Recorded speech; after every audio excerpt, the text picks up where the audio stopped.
Welcome to ABC Campus. Our subject is CAF 3 Business Law, chapter number 11, Introduction to Company and Incorporation Process, and 7th video on Association Not for Profits License from ICAF Study Text 2020, and I am your facilitator Kashif Adil. So fourth section है जी इस chapter का association not for profit का, जिसमें से हम licensing को इस video में डिस्कस करेंगे और revocation and effect of revocation of licence को नेक्स्ट वीडियो के अंदर डिस्कस करेंगे। So association not for profit का कॉन्सेप्ट क्या है? बाज़ सोसाइटी में कुछ लोग यूज़फुल ऑब्जेक्ट्स के लिए काम कर रहे होते हैं और फिर उन्हें थोड़ा सा डाउट भी होता है। फॉर एग्जांपल, आप वेलफेयर के लिए काम कर रहे हैं, लेकिन दूसरी तरफ आपको अनलिमिटेड लाइबिलिटी का भी डर लगा रहे, तो इससे वेलफेयर के काम थोड़े से डिस्टर्ब हो सकते हैं और कुछ लोग जो है इससे घबरा के हो सकता है कि वेलफेयर के काम के लिए आगे ना आए। तो लॉ थोड़ा सा सपोर्ट करता है इसको, कंपनीज एक्ट अलाउ करता है registration of companies as association not for profit अगर वो SCCP की सर्टन कंडीशंस को मीट करें। सो अगर आप यूज़फुल ऑब्जेक्ट के लिए काम करना चाहते हैं और लिमिटेड लाइबिलिटी की प्रोटेक्शन भी चाहते हैं तो कंपनीज एक्ट अलाउ करता है registration of companies as association not for profit अगर आप सर्टन कंडीशंस SCCP को पूरी करते हैं। तो अब इस पर देखते हैं कि जी यूज़फुल ऑब्जेक्ट्स क्या होंगे, एसोसिएशन नॉट फॉर प्रॉफिट की वो कंडीशंस क्या होंगी, रजिस्ट्रेशन का प्रोसीजर क्या होगा और फ़ायदा या नुकसान क्या होगा। लाइसेंस लेने का क्राइटेरिया तो ये है कि आपने SCCP को सेटिस्फाई करना, कि एसोसिएशन जो फॉर्म की जा रही है एज अ लिमिटेड लाइबिलिटी वो क्राइटेरिया मीट करती है। फॉलोइंग क्राइटेरिया, ये जो नीचे 3 क्राइटेरिया आ रहे हैं, और कमीशन अगर सेटिस्फाई हो जाएगा तो may by licence for a period to be specified. अब ये भी नहीं है कि आपको एक बार लाइसेंस दे दिया तो वो फॉर एवर लाइसेंस है, तो वो लाइसेंस हो सकता है जी 3 साल के लिए हो, 5 साल के लिए हो, 10 साल के लिए हो, तो वो पीरियड स्पेसिफाई कर दिया जाएगा, उसके लिए लाइसेंस मिलेगा और वो परमिट कर देगा एसोसिएशन का को to be registered as public limited company. याद रखें, प्राइवेट कंपनी जो है वो तो नहीं हो सकती, पब्लिक लिमिटेड कंपनी होगी without addition of the word limited और the expression guarantee limited to its name. और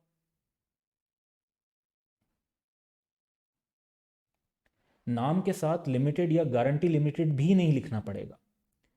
तो नाम का फ़ायदा तो थोड़ा सा होता है क्योंकि इससे ज़रा कमर्शियल सेंस आती है, नाम से लिमिटेड या गारंटी लिमिटेड लिखा हो तो इससे एक कमर्शियल सेंस सामने आती है। जब नाम में ये नहीं लिखा होगा तो कमर्शियल सेंस नहीं आएगी। लेकिन by the end of this video मैं आपको एक और मेन बेनिफिट बताऊंगा कि कोई पर्सन कंपनी के तौर पे क्यों रजिस्टर्ड होना चाहेगा और ये एसोसिएशन नॉट फॉर प्रॉफिट का लाइसेंस क्यों लेना चाहेगा, अदरवाइज वो काम करने में क्या प्रॉब्लम है। सो मकसद क्या होना चाहिए? पहले criteria, for promoting commerce, art, science, religion, health, education, research, sports, protection of environment, social welfare, charity और एनी अदर यूजफुल ऑब्जेक्ट। तो इनफैक्ट अगर आप देखें तो तमाम पॉसिबल सिनेरियो जिनको वेलफेयर या गुड वर्क समझा जाता है वो इसके अंदर इंक्लूड कर दिया, और इवन एंड में एनी अदर यूजफुल ऑब्जेक्ट ने जो है वो ओपन भी छोड़ दिया क्लास को। तो पहली शर्त तो ये है कि आपके जो ऑब्जेक्टिव हैं वो यूजफुल होने चाहिए। Number 2, such company intends to apply the company's profit and other income in promoting its object. तो अगर आप लेट से कि एक चैरिटी बनाते हैं और चैरिटी के अंदर आपको डोनेशन ज़्यादा मिल जाती हैं, जो आपने खर्चे करने थे वो कम हुए और आपके पास कुछ पैसे बच जाते हैं, तो उन पैसों से भी आप क्या करेंगे, आप मज़ीद वही काम करेंगे जो इसकी आप चैरिटी कर रहे थे। फॉर एग्जांपल, अगर हम एजुकेशन के लिए एक किस तरह की कंपनी बनाते हैं तो हमारा जो मकसद होगा वो ये होगा कि अगर हमें डोनेशन ज़्यादा मिल जाती हैं और हमारा एजुकेशन प्रोवाइड करने पे एक्सपेंस कम आता है तो नेक्स्ट पीरियड में हम और ज़्यादा स्टूडेंट्स को अकोमोडेट करने की कोशिश करेंगे, या तो नंबर ऑफ़ स्टूडेंट्स को बढ़ाने की कोशिश करेंगे या जो एग्जिस्टिंग स्टूडेंट्स हैं उनको फैसिलिटीज़ ज़्यादा देने की कोशिश करेंगे। तो हम वो प्रॉफिट्स को अपनी पॉकेट में नहीं लेकर जाएंगे, डिस्ट्रीब्यूट नहीं करेंगे, बल्कि उसको अपने जो यूज़फुल ऑब्जेक्ट्स हैं उन्हीं को फर्दर प्रमोट करने में लगाएंगे। And prohibits the payment of dividend to the company's member. यानी अगर कोई सरप्लस बच भी जाता है, जैसे डोनेशन ज़्यादा हो जाती हैं और एक्सपेंडिचर कम होता है, तो वो पैसे कंपनी के मेंबर्स को डिविडेंड के तौर पे, प्रॉफिट की डिस्ट्रीब्यूशन के तौर पर नहीं दिए जाएंगे। हालांकि जो टिपिकल कंपनी होती है उसमें शेयर होल्डर्स इन्वेस्ट करते हैं और प्रॉफिट होता है, प्रॉफिट की डिस्ट्रीब्यूशन होती है तो उन्हें डिविडेंड मिलता है, लेकिन इसमें ये नहीं होगा। तो दूसरी शर्त ये है कि पैसे प्रमोशन ऑफ यूजफुल ऑब्जेक्ट के लिए यूज़ होंगे, जो एक्स्ट्रा सरप्लस वगैरह होगा, और वो डिविडेंड के तौर पर मेंबर्स को पे नहीं किया जाएगा। तीसरी कंडीशन है कि such company's objects and activities are not and shall not at any time be against the law, public order, security, sovereignty and national interest of Pakistan. तो अक्सर कुछ एक सर्टन जो सोसाइटी के अंदर ग्रुप ऑफ पर्सनस का ये idea होता है कि जो NGOs हैं वो फॉरेन एजेंडा को फोकस कर रही हैं और वो पाकिस्तानी सोसाइटी के नॉर्म्स के अगेंस्ट हैं। तो लॉ के अंदर इसका भी ऑलरेडी जो है एलिमेंट मौजूद है कि कोई भी ऐसी एक्टिविटीज़ या ऑब्जेक्ट जो लॉ के अगेंस्ट हो, पब्लिक ऑर्डर के अगेंस्ट हो, security, sovereignty and national interest of Pakistan के अगेंस्ट हो, तो फिर उसका लाइसेंस नहीं मिलेगा उसे। और इवन अगर बाद में भी जाकर ये इसके कुछ खिलाफ हो जाता है तो उसका लाइसेंस फिर रिवोक हो सकता है, कैंसिल हो सकता है। तो तीसरी कंडीशन ये है। सम अप करें तो पहली कंडीशन है कि यूज़फुल ऑब्जेक्ट्स होने चाहिए। दूसरी कंडीशन ये है कि अगर कोई सरप्लस आता है तो वो यूज़फुल ऑब्जेक्ट्स के लिए यूज़ होगा, वो डिविडेंड के तौर पर मेंबर्स में डिस्ट्रीब्यूट नहीं होगा। और तीसरा ये कि कंपनी के ऑब्जेक्ट्स और एक्टिविटीज़ जो है वो law, public order, security, sovereignty and national interest of Pakistan के अगेंस्ट ना अब होंगे और ना आइंदा होंगे। एक एग्जांपल है सिंपल सी, Alfalah associates is an association of persons. It wants to register itself as a limited company but does not wish to include the word limited in its name. तो कंपनी तो बनना चाहती है लेकिन नाम में वर्ड लिमिटेड नहीं चाहते।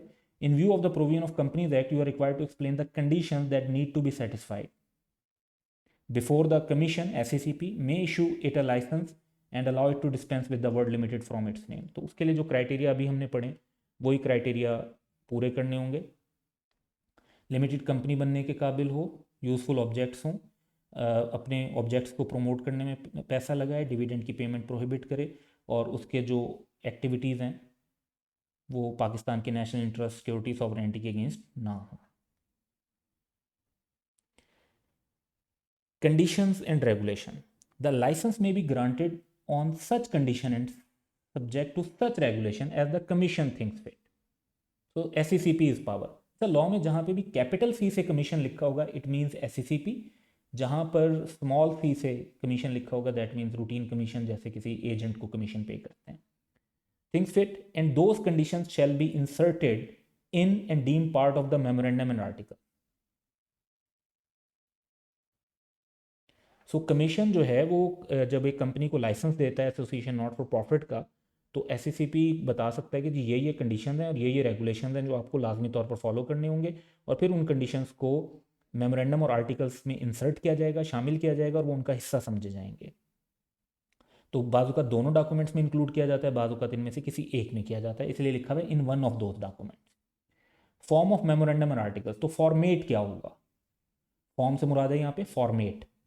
Memorandum and articles of association of a company licensed as above, यानी नॉट फॉर प्रॉफिट वाला, shall be in accordance with the form set out in table F in the first schedule and approved by the commission. So law में एक जो companies act है उसका जहाँ पे sections and होते हैं तो उसके बाद शेड्यूल स्टार्ट होते हैं। तो फर्स्ट शेड्यूल के अंदर डिफरेंट टेबल हैं, टेबल ABCDEF। तो टेबल F जो है उसके फॉर्मेट के मुताबिक एसोसिएशन नॉट फॉर प्रॉफिट के मेमोरेंडम एंड आर्टिकल्स बनेंगे और उनको SECP से अप्रूव भी लाजमी करवाना हो।